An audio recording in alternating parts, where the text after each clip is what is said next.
Alright then, let's get this over and done with.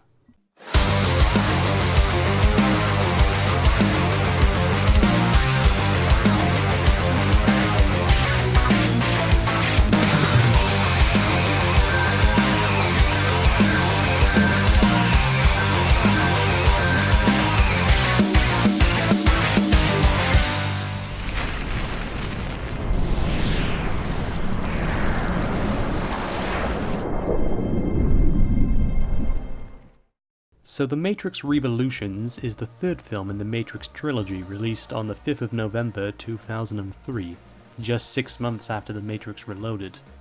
Now, while The Matrix Reloaded was a big success at the box office, making over $700 million, the response was quite mixed. While the film was mostly well received by critics, there were a lot of Matrix fans that were, understandably, disappointed. 6 months later, when The Matrix Revolutions released, it was the lowest grossing film in the trilogy, making just under what the first film made. Which, by the way, I've heard some people say that this film bombed at the box office. It didn't. It had a budget of $150 million, and it made $400 million. Anyway, critics and fans were much more harsh with this film, and is the most hated in the trilogy. Even die-hard Matrix fans consider it to be the worst. But since the film is nearly 16 years old, and to continue my Matrix analysis videos, I'm going to cover this film. Alright, so The Matrix Revolutions doesn't really explore any new philosophical ideas, but rather it just continues the philosophical questions and ideas from the second movie, and somewhat answers them and somewhat doesn't. So the idea of choice and free will and causality and all that are explored in this movie further than they were in Matrix Reloaded.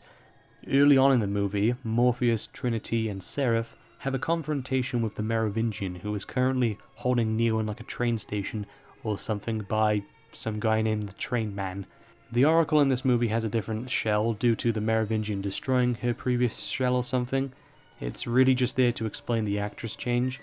The Oracle in this movie is played by a different actress, Mary Alice, due to the original actress of the Oracle, Gloria Foster, dying through the production of Matrix Reloaded. Mary was a friend of Gloria, and so she was asked to fill in the role for her. The Merovingian then relates the whole changing shell, deleting previous shell of Oracle thing to his idea of causality. And since you, my little Judas, have brought them here, I can only surmise that the fortune teller has found herself another shell. Disappointing, but not unexpected. I do hope, however, she has the good manners to learn her lesson, and to remember that there is no action without consequence. And if you take something from me, you will pay the price. Basically, the effect of the Oracle losing her original shell was caused by her helping Neo, cause and effect, or at least that's how the Merovingian sees things. I have told you before, there is no escaping the nature of the universe. It is that nature that has again brought you to me.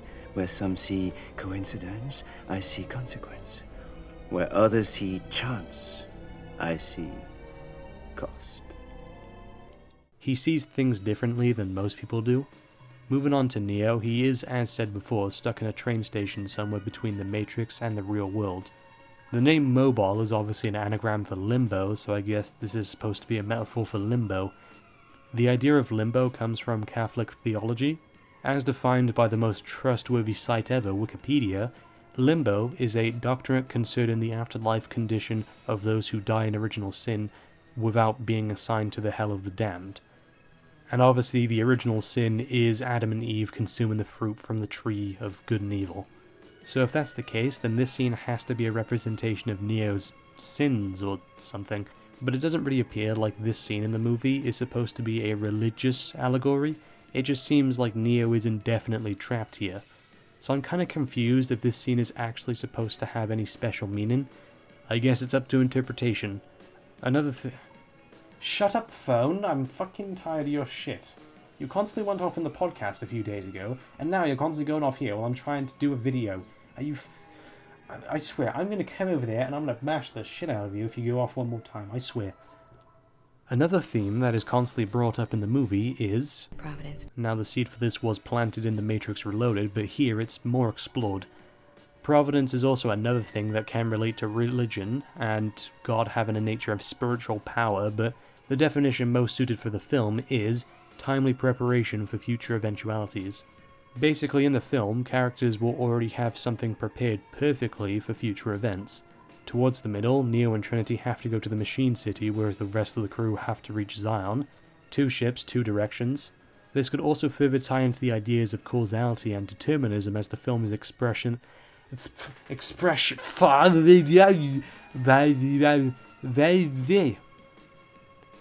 could also further tie into the idea of causality and determinism, as the film is expressing that the events in the film are already predetermined. Finally, choice and purpose. These are the 2 things that are explored a lot throughout the sequels, with The Matrix Reloaded posing the question of Neo having choice or free will. Now, as many of you may be thinking, well, if the film constantly says that everything is predetermined, then how can Neo have choice or free will? Well, that's one way to look at it. Even Neo says something similar to Smith at the end. You were right, Smith. You're always right.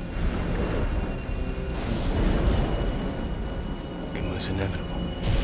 But wait, just a few moments before that, Neo said this.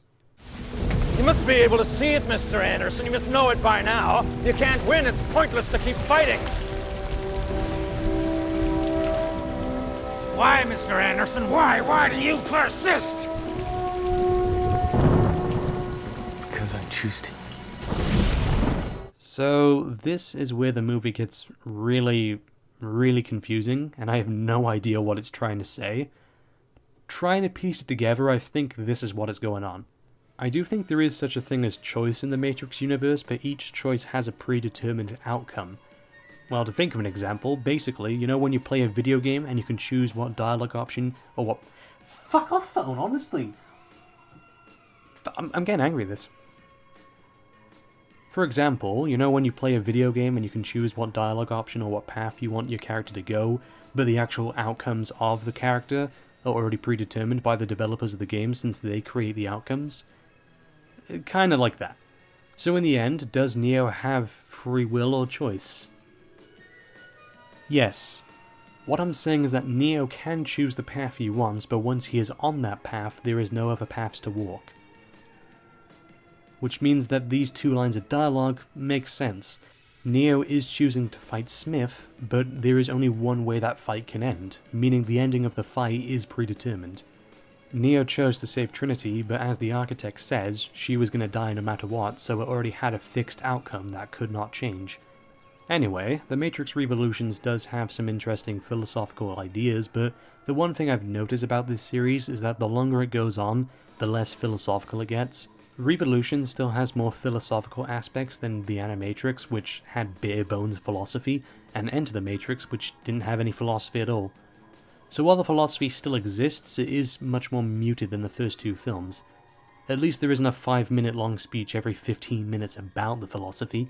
Either way, the philosophy is interesting to talk about, and it gives the film some needed depth.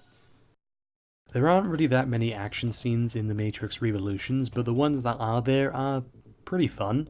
There's a shootout in an S&M club, which is a new take on the lobby shootout from the first movie.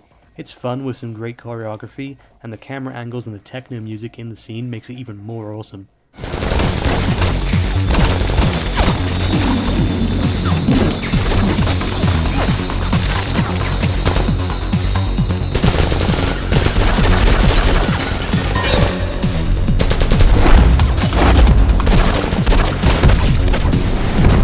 The next fight occurs just under halfway through the movie when Neo fights Smith in Bane's body, which for the rest of the video I will refer to him as Bane Smith. It's actually one of the more unique fights in the films, as it's the only hand-to-hand fight to take place in the real world, and I like how it contrasts with Neo and Smith's fights in The Matrix. When in The Matrix they do kung fu and fly and all sorts of crazy shit, but when in the real world it's a gritty, bloody and realistic fight. And it's cool to see Neo fight without his powers for once. The next fight is the Battle for Zion, which lasts around 15 to 20 minutes. Yes, a 15-minute action sequence. It's actually pretty cool. I mean, some may complain of an overabundance of special effects, but overall I'd say it's a pretty cool fight. It's over the top and very violent. In fact, Revolutions is probably the most violent film in the trilogy. It contains much more blood and gore than the first 2 films. However, I do feel as if some viewers may get bored of this sequence considering the length. The next and final fight is the showdown with Smith, and okay, this action sequence is just really fucking awesome. Like both Neo and Smith level entire streets of the city, they do the usual kung fu, they fight in the air, and we have this amazing VFX shot of Smith getting the mega punch.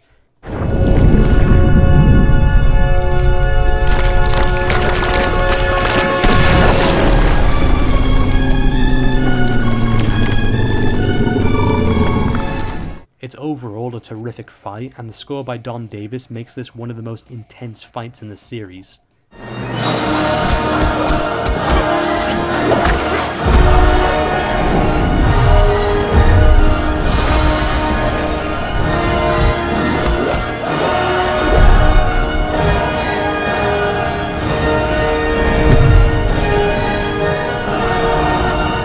Overall, while there may not be that many action scenes in The Matrix Revolutions, the ones that are there are done very well and are fun to watch.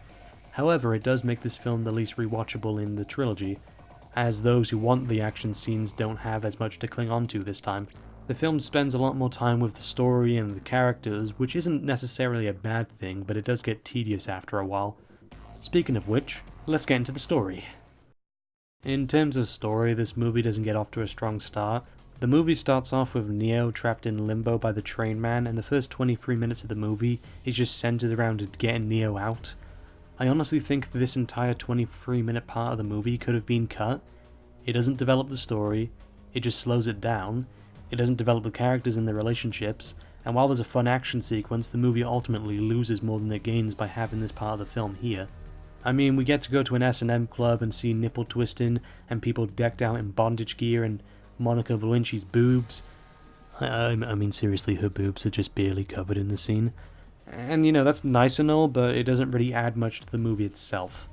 Anyway, since this entire section of the movie is just pointless and doesn't really add anything to the movie, we'll just start the plot right here where Neo goes to see the Oracle. Neo meets the Oracle and they address the different actress from before, and the Oracle offers Neo candy. I still love candy. No, thank you. Which is a representation of the red pill. There is a red pill in all three movies. In the first film, Neo takes the red pill and swallows it. In the second film, he takes the red pill but doesn't swallow it. And in the third film, he just outright refuses to take it at all. Now, I was thinking for a while about what this means. I can't really think of anything concrete, so make up your own minds, I guess. Neo then confronts the Oracle about everything the architect said at the end of Reloaded, and the Oracle explains how Neo can use his powers in the real world.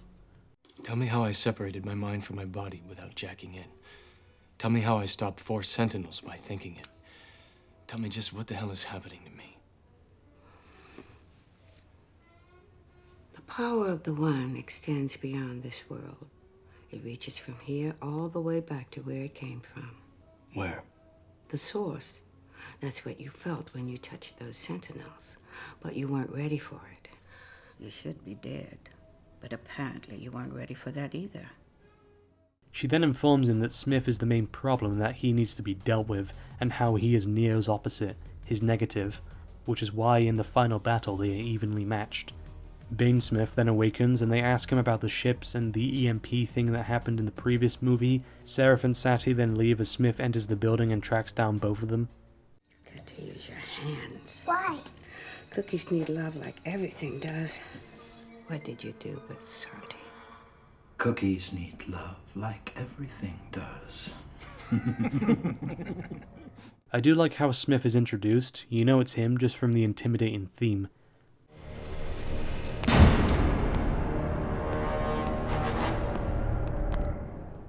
Anyway, he takes over the Oracle, which gains him powers on par with Neo.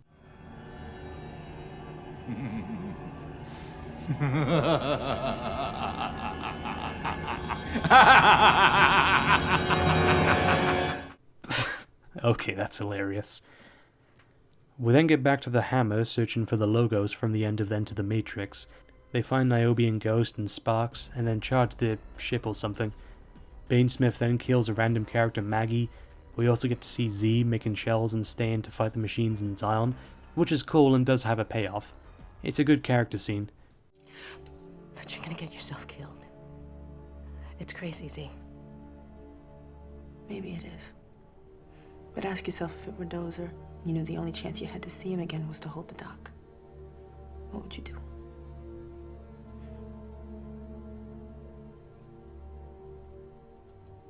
Make shells. We also get that annoying kid joining the Marine Corps or something. This movie also suffers from the same issue the second movie did, in that there is too much going on, and so none of it really gets fleshed out all that much. I do honestly feel as if a lot of scenes could have been trimmed from this movie. Matrix Revolutions has the shortest runtime in the trilogy, and yet it still feels too long. We then do get some foreshadowing for the end of the film. Looking good, except, there's something wrong with the Matrix feed. No, there's not. You're looking at what we're looking at. What the hell is going on in there? Whatever it is, it can't be good. Anyway, they plan out how they'll get to Zion. Neo comes in and asks for one of the ships to go to the Machine City. Roland refuses, so Niobe gives Neo her ship.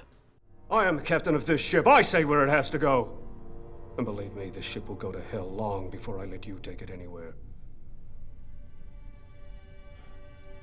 He can take mine. You can't do that.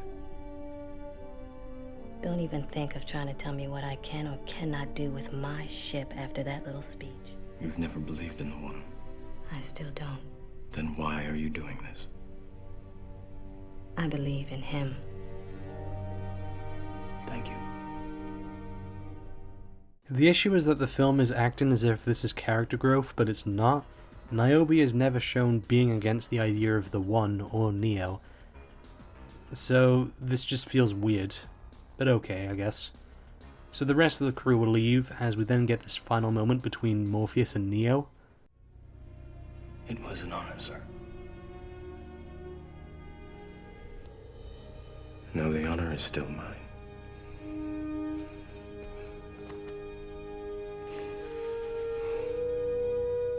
Quite a nice conclusion to their friendship, although Morpheus does have some issues with his character later in the movie, as he's pretty much given nothing to do after Zion has been saved.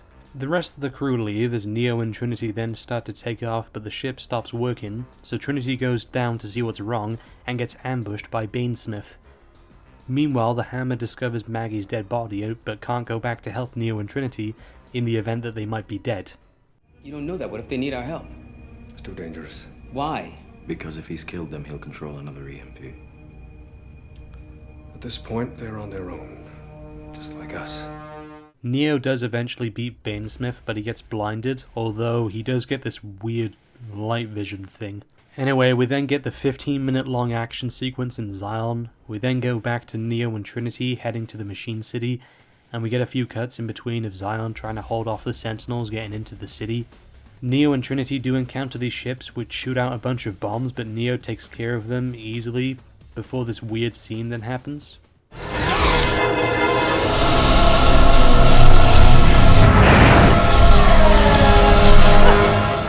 Like, is the Sentinel flying into Neo or something? What the fuck's going on?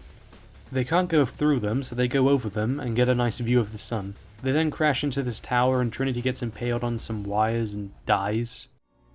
What is it, Trinity? What's wrong? I can't go with you, Neo. I've gone as far as I can. What?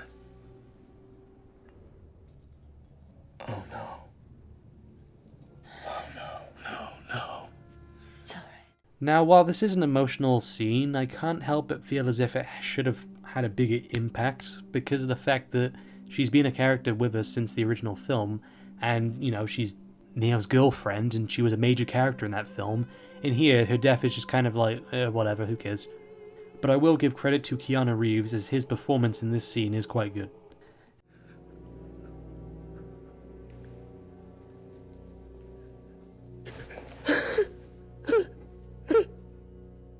Neo then goes to this baby-faced thing, which is literally called Deus Ex Machina. He then makes a deal that if he stops Smith, then Zion will be spared. So all the Sentinels shut down in the meantime, and this is where the final showdown begins.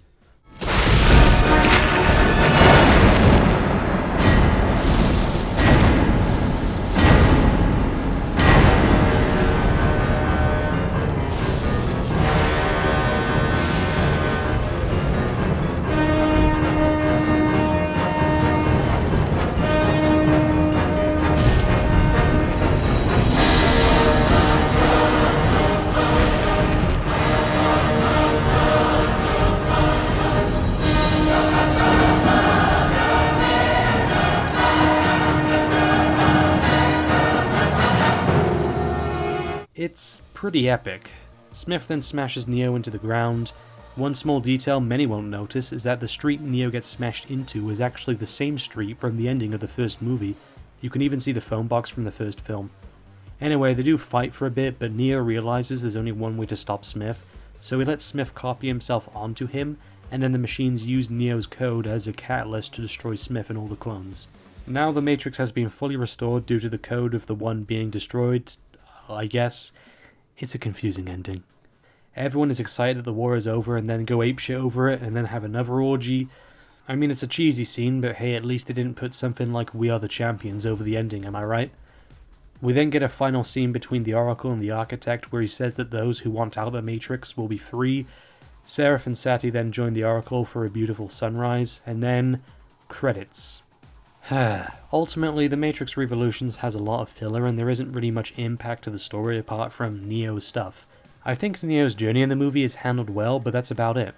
Other characters like Trinity and Morpheus, which were major characters in the first film, take a backseat to all that and just become minor side characters, and we never really get a satisfying journey or conclusion with them.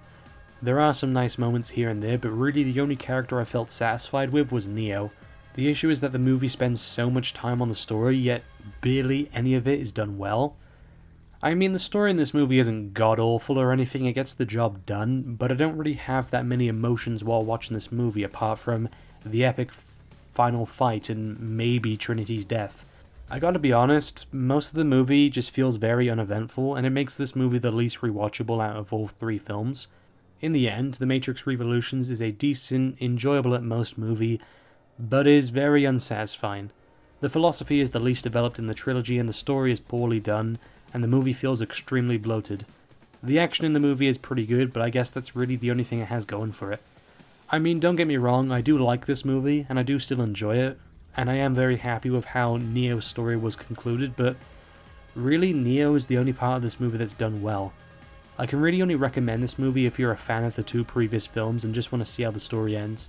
It's a shame that the Matrix films ended on a disappointing note.